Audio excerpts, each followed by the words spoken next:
So if you guys didn't know, for the anniversary check-in event, which is going for 14 days and is going to last for about a month, so you will have a month to actually finish this 14-day check-in.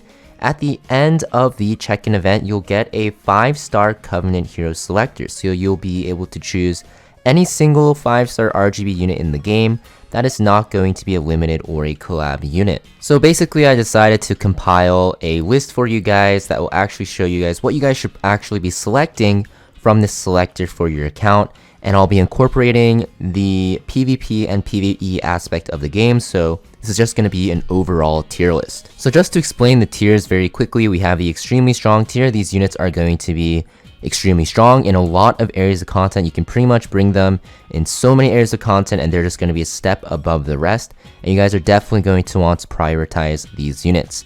Next, we have very strong in a lot of content.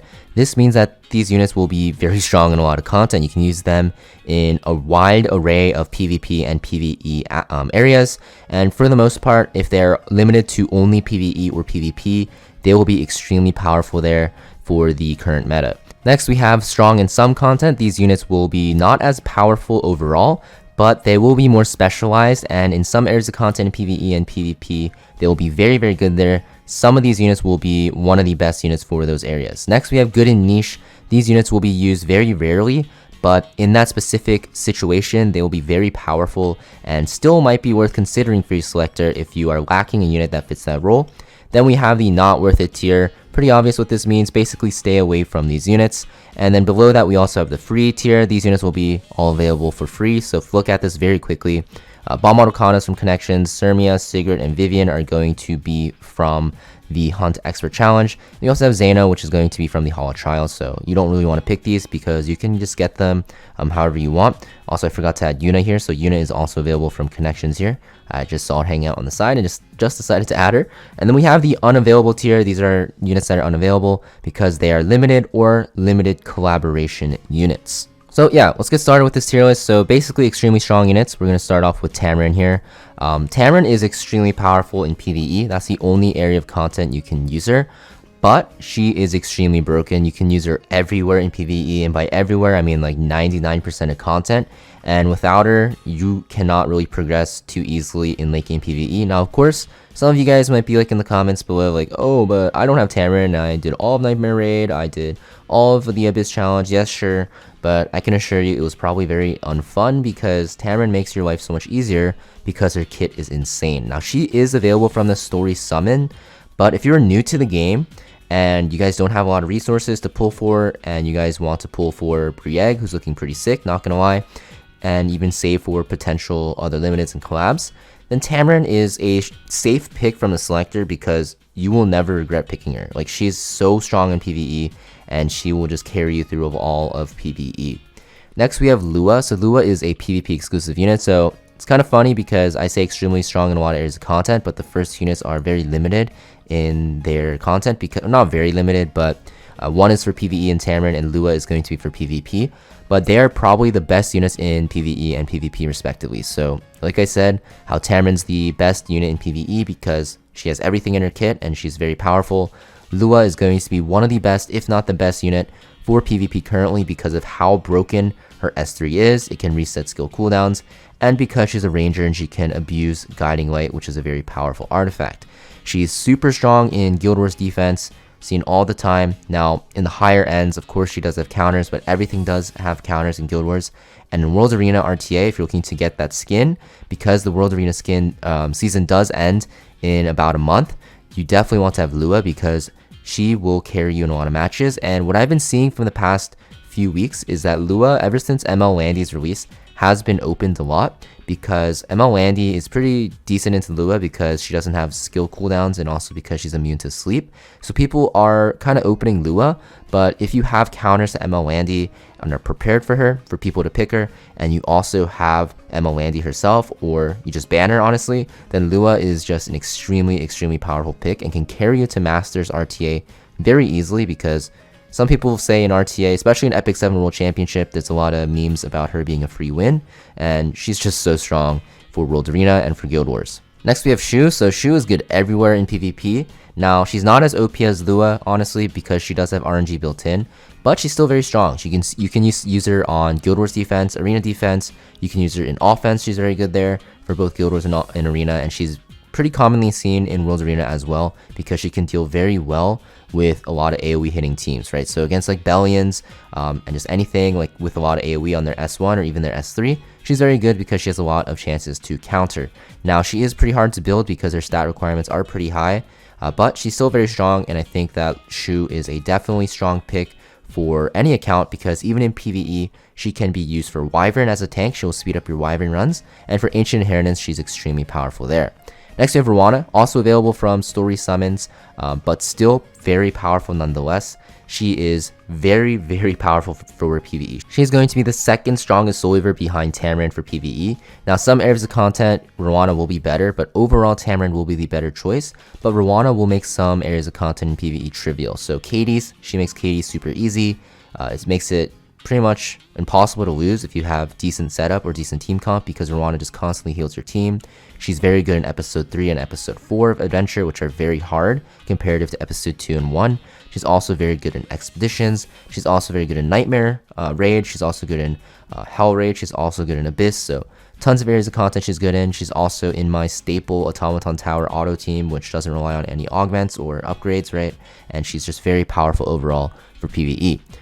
Destina, guys, she's available from the selective summon, but most people don't really recommend her until you get to like the 3rd or 4th pick. But now because the selective summon is able to be chosen and you don't have to reroll your account, most people go for Asaria, so they won't really have Destina. But Destina, very good choice actually. She's very powerful. She's good in PvE for Nightmare Raid. She's good in Abyss. She can also be used in Ancient Inheritance. She's very strong there actually, and she is very good just overall in Adventure because she has an AoE revive.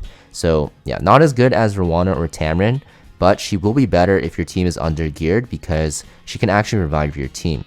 In PvP, she's very powerful in Guild Wars offense, she's very good in Arena offense, and she's very good in World Arena.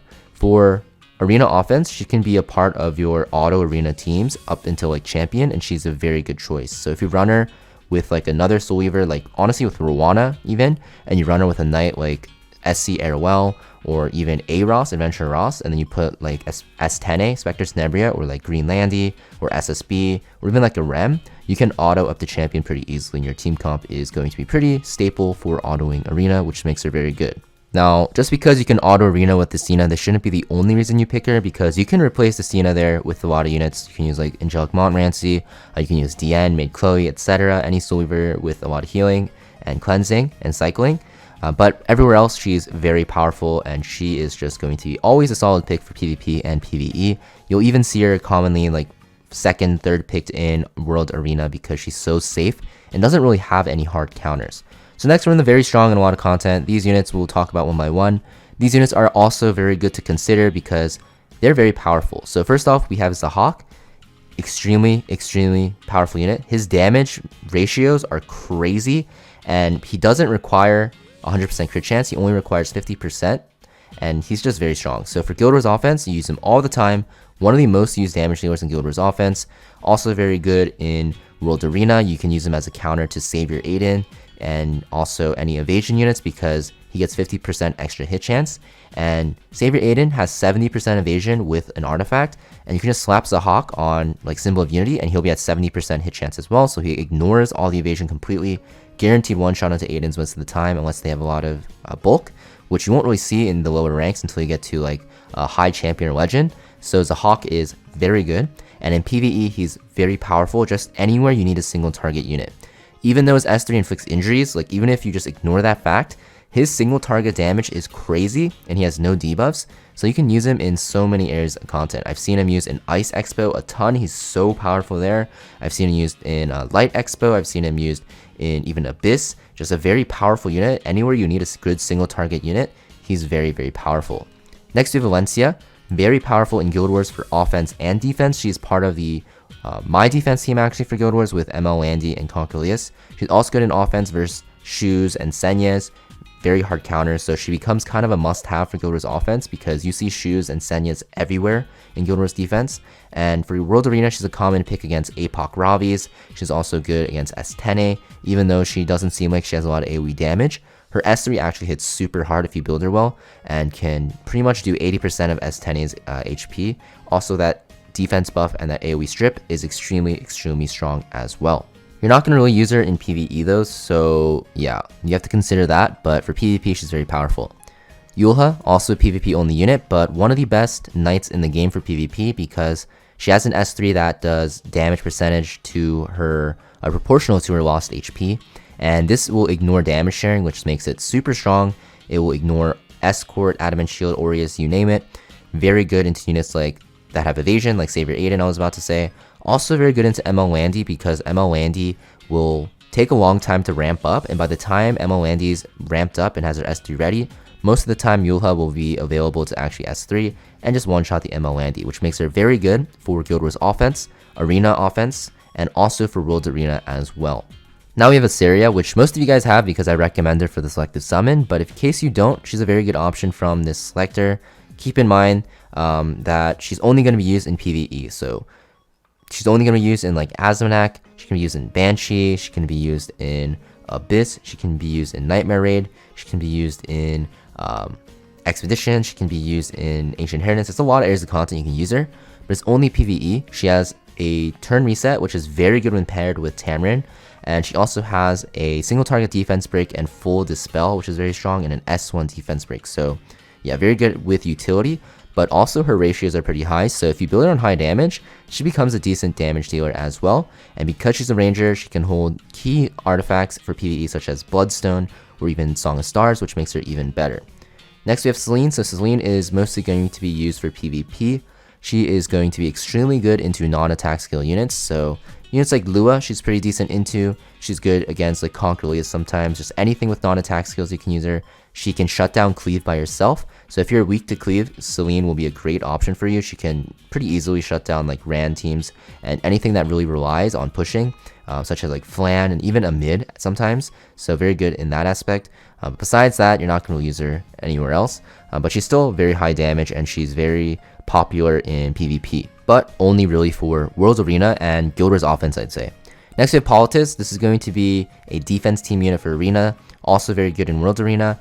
PvE not really used that much, but she's extremely powerful in World Arena because, like Selene, she's good into non-attack skill units, so anything with non-attack skill she's very good.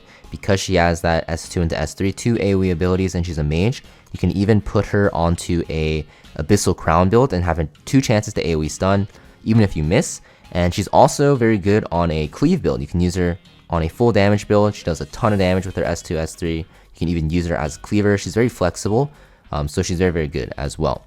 Next we have Peyra and Rand. I'm kind of going to lump these two together because they fit similar roles.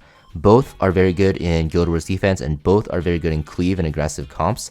It's really up to you how you guys want to build them. If you guys have more speed, effectiveness, tanky gear, Peyra is probably going to be better. If you guys have more speed, full damage gear, then Rand will be better. But if you guys don't have the capabilities to bring them above 290 speed, 280 speed, I probably wouldn't even consider them because they have very high gear requirements. But if you do have very high speed gear and you guys like to cleave, they're a very good option.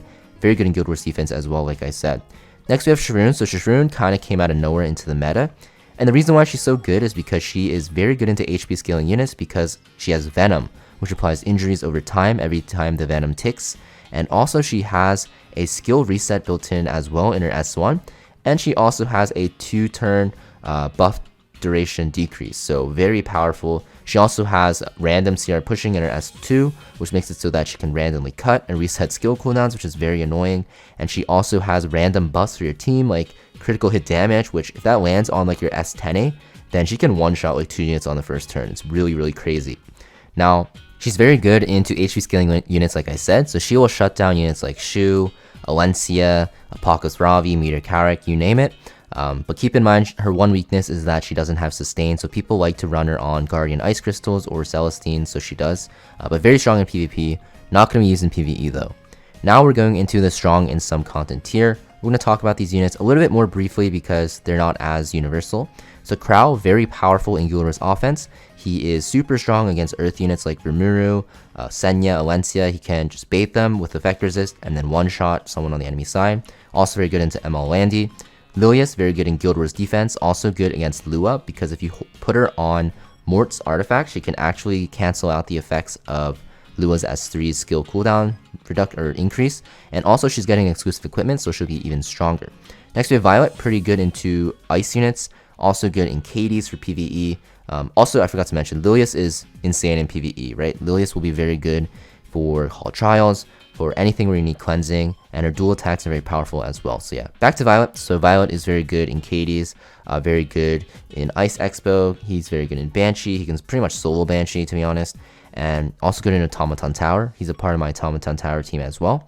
And in PvP, he's a very RNG heavy unit, but he's still very good against fire units if they don't have increased hit chance because he can dodge them still and then counterattack over and over, be a good fire bait. And also he's just good into ice teams because ice units can never hit him without any hit chance increases because he has 35% from his passive of evading and also 20% from his artifact. And then plus 50% from being elemental advantageous, right? So next we have Mort, Senya, and Ilyanov. So I'm going to kind of lump these together. Now, obviously they fit different roles. Mort being more injury focused, Senya being more, provoke, lockdown focused, and then Ilyanov also being more injury focused, but a little bit more damage heavy than Mort. But these units are all very good in Guild Wars offense and defense, and they're all very good in World Arena. So PvP, they're all very, very good. These units are going to have pretty high gear requirements though, and you guys are going to want Elbrus on Mort and Ilyanov, or even Mort's artifact on himself works as well. And then you're going to want Senya's artifact on herself. So yeah, it makes it pretty hard to build. You need a lot of specific stuff. But if you do have them built, they're very good in those areas of content. Charlotte, guys, very good AoE damage dealer. Very good into ML Landy because she will crit no matter what. So even with Navy Captain Landy's crit chance decrease or crit hit resistance, I'd say, on herself and her team, Charlotte will ignore that, making her very good.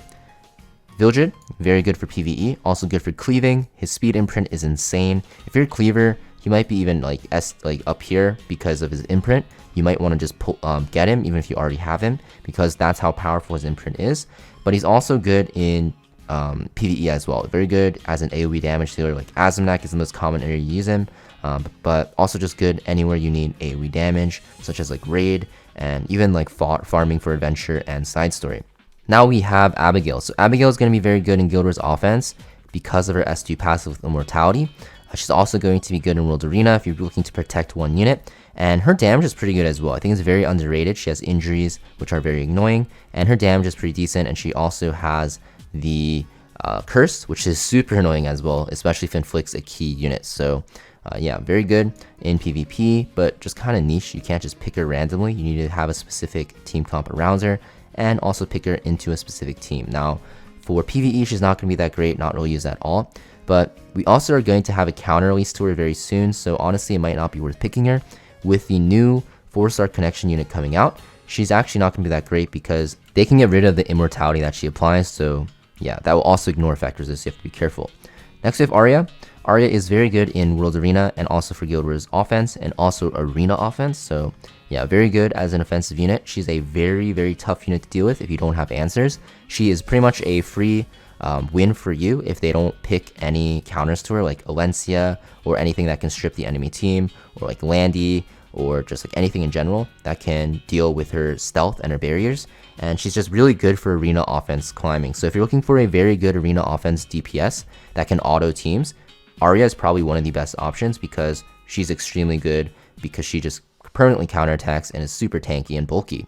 Keep in mind, building her is very hard. You need a lot of stats. You need effect resist, you need lifesteal set, you also need high defense, you still need crit chance and crit damage. So yeah, pretty hard to build her, but if you do have the gear for her, she's very powerful, especially for, like I said, PvP.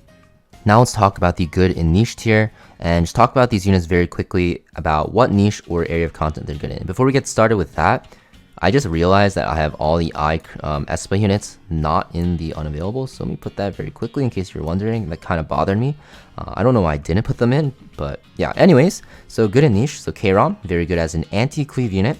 You either build him on high effect resist or no effect resist, and he's very good. Command Model Leica, very good at opening against slow teams because of her sleep. Keep in mind she's pretty bad against like Rimuru, so you want to avoid that. Ada, very good cleaver, so she's very good at cleaving, but besides that, you can't really pick her anywhere else. Ken is very good in Ancient Inheritance and Golem. That's pretty much it though, that's the only areas of content. He's like one of the best DPSs though for Ancient Inheritance. Arunka, very good for dealing with barrier units, especially for Guild Wars offense. Bihu is very good in burn comps. He can amplify the damage of burns, and he's also very good against ML Landy, very underrated. Cecilia, going to be the light exposition tank or knight, which you want to put in the front line. She's extremely powerful there, the best knight as of now, but once we do have Brieg release, I think Brieg might take that spot. Elgus, also another cleave unit, just not as more frequently used as Ada. Flan, same thing as Elgus. She does have a lot of counters now because most people have Selene and Politis, and her base speed is not as high. So used in cleave, but does have a lot of counters. Kisei, good with a mid. That's pretty much it in a mid cleaves. Luluka, good in a lot of areas of PvE, but that's all she is. She's just good. She can be replaced pretty easily by a ton of units, but she's a good all-around unit, I'd say. Just like the jack of all trades. Tenebria, good for Golem, also good for some Abyss Fours, also good for Earth Expedition, but you can always replace her with other units. But for Earth Expedition, I think she's probably the best unit for Earth Expedition overall. Next we have Euphine, can be used in Zeo Cleave, can be used in Banshee one-shot, but that's pretty much it. Chloe, going to be used in Hunt one-shots because of her Magic Nail, which can't be resisted, so she can set up some no RNG one-shot comps, but only with strays, so very specific, but she's extremely good in that niche. Then Elena, going to be good against AoE cleave, but that's pretty much it. And then not worth it tier, there might be some units here that you are wondering, why are they not worth it? I can use them. Like, for example, maybe you guys think Ball and Sazan is one of the best DPSs for Earth Expedition, which is true, but you can replace him with a free unit known as Bomb Model Kana and do just as fine. Or even something such as like Ravi here, which is going to be a great jack of all trades. True, but she doesn't really shine anywhere except for like Automaton Tower, but even then, like, yeah, there's a lot of units you can use instead of her, so not really worth it. So not worth it, obviously. And the free tier, also not worth selecting because they're all free to play unless you want their dupes, I guess, for their ML versions, like Lionheart Sermia if you want Sermia, sure, or if you want Optic dupes or ML Vivian dupes and stuff like that, I guess. But at that point, you're probably so late game that you don't really care about any of these units or this tier list anyways, so yeah. And then, of course, unavailable is going to be limited or collab units. So that pretty much sums up the tier list, though, for this 5-star RGB selector. Now, keep in mind, it's just my opinion. And if you guys want to pull for units that are a little bit lower in the tier list because you like them or because you just think their artwork is very nice, then be my guest. I actually personally recommend pulling for units that you guys want rather than just focusing on meta all the time because you'll get every unit eventually if you play the game long enough. So hope you guys enjoyed this video though, guys, and this tier list. If you guys want to see more content like this, make sure you guys subscribe, and I'll see you guys next video.